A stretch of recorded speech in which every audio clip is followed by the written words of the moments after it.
Hi, Casper. Nice to meet you. Hi, very great to meet you. I'm a big fan of Too Many Cooks and Final Deployment, so Yule Log was Oh, really thank fun to you. watch. Um, but yeah, so just to start, like this is Yule Log's substantially longer than your previous works. What challenges kind of come with maintaining that tension and unease for such a full hour and a half? Um, yes, it's hard to say, except it's longer. Yeah, and then it's longer, but also you want to have character arcs and payoffs. But also I played around with not paying off things, like of putting in red herrings and then breaking the rule and never doing anything with them. But I don't have a great, I guess I don't have a great answer to that. I just intuitively, it was a huge challenge. Yes. Yeah, no, that's totally good. I'm all right. Yes. I'm wiping Yeah, out on, no but worries. yes. And Yule Log also has a few different like monsters or villains. How did you go about fitting these different types of antagonists into one story? Um, I think there's a little bit of trial and error and just a little bit of, that's a great question. And I just am drawn to it. It might be partly insecurity. Like, is this enough? Like, do I need to put more in here? I want people to enjoy this. Am I giving them enough? I probably should put in something else. Like, and maybe it's also like, I've been doing mostly comedy, so I've been kind of pent up and not able to do horror. So now that I can, it's like, why don't I try to do 3 movies at the same time? Yeah.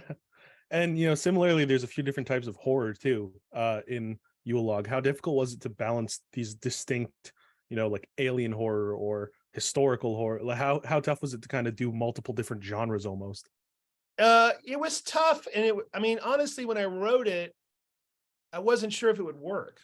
There's a few things I just took risks on, like, also, would it work to have the camera locked off that long? Where the camera is still. I think it was really just crossing my fingers and jumping into the abyss. I don't, yeah, I wasn't sure if it would work. Hopefully it did. Yeah, no, I think it did for sure. And the themes of Yule Log can actually be pretty heavy. Like, what inspired you to explore things like historic racism and mental illness and stuff like that in this one? Um, I think it's because they relate to me in a sense of, like, I guess I do have anxiety and can relate to that, to Zoe in that regard. And I think in terms of historical racism, I am from the South. My parents are Southerners. I grew up here, and it is on my mind. And also, when you just think about a place having it, just I was led to that because when the camera is locked off on a place and I can't move the camera, I start thinking about time travel as a way to add things. And then if you include time travel, you're going to think about history. But it's something we all think about when you go to an Airbnb or go to a park. You wonder what's happened here in the past, like where I'm standing right now, what has happened here, and how does it affect us now in ways we don't know. It just is a concern of mine, I guess, and I hope I did it justice. Yeah. And also the scenes in the fireplace are really excellent. How early did you kind of decide on that unsettling, almost Twin Peaks-esque aesthetic? I think immediately, because I am such a super fan of David Lynch that I knew if I had a chance, I would take it. And I think it's also a little insecurity of, like, I want to make sure I have enough in the movie for people to enjoy and be surprised. I don't want to, yeah. I try hard to just pack it in. It's probably an insecurity thing.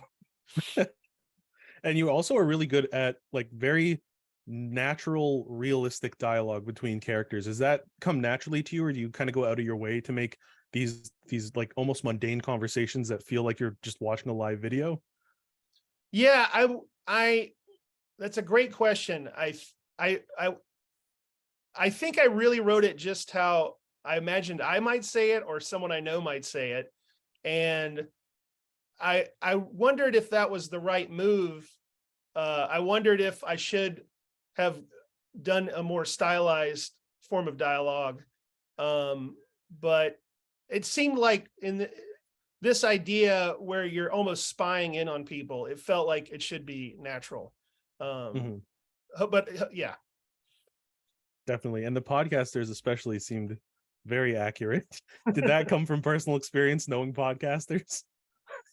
Well, I do podcast interviews. I love podcasts. I listen to them Yeah. all the time. And of course I did Your Pretty Face is Going to Hell, where Henry Zabrowski has a huge podcast called oh, why am I blanking on it?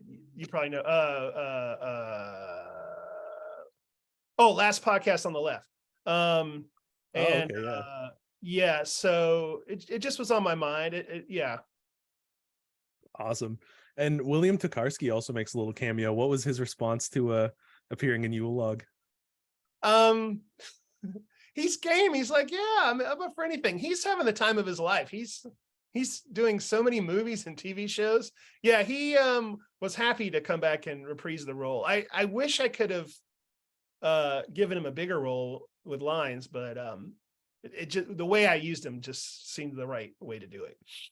Yeah, absolutely. The second I saw him in the fireplace, I was like, hey, there he is. And like with Too Many Cooks and Final Deployment 4, there's a meta element to Yule Log. What do you think makes meta such a good fit for horror? I guess I'm just drawn to it. I guess I like to, I guess I'm, I don't, I mean, I definitely like horror that is not meta, Mhm. plenty. And meta can be overdone, but I guess I just end up putting it in there. I just love it, I guess. Awesome. And another big theme in your work is kind of playing with established conventions and of genres and mediums. Where does this affinity for messing with tropes come from?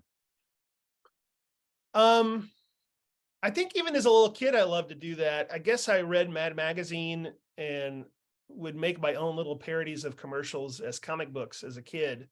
I just always loved doing it. And then I don't mean to compare myself to him at all, but I was a big fan of Robert Altman, who would take a genre like the 40s film noir, and he did a 70s version with Elliot Gould called The Long Goodbye, where he would sort of send up the film noir tropes, but in the 70s. And I always loved the way he would do stuff like that. So maybe that was an influence. Sick. And you've also written on plenty of animated shows before, like Aqua Teen and Cat Dog and stuff. How does the writing process change from an animated series to a big, more live action project like this? I don't know if the writing process, I guess the writing process is different in that you need to be a little more cognizant of the number of locations in a live action, but really the difference is the execution and the after you've made it process. Because of course in animation, it's easy to get a new line or change something after the fact, while when you shoot something, that's the material you've got, unless you can unless you can afford reshoots. That's what you've got to work with. So that's the biggest difference. Because in animation, it's easy to go, can he enter the door a little later and have his leg creep out a little further as he's creeping in? And with live action, no, that's the takes you've got. Yeah. And my last question is, what would you say to people who don't really know about Yule Log but are interested in checking it out because of your past works? Expect the unexpected.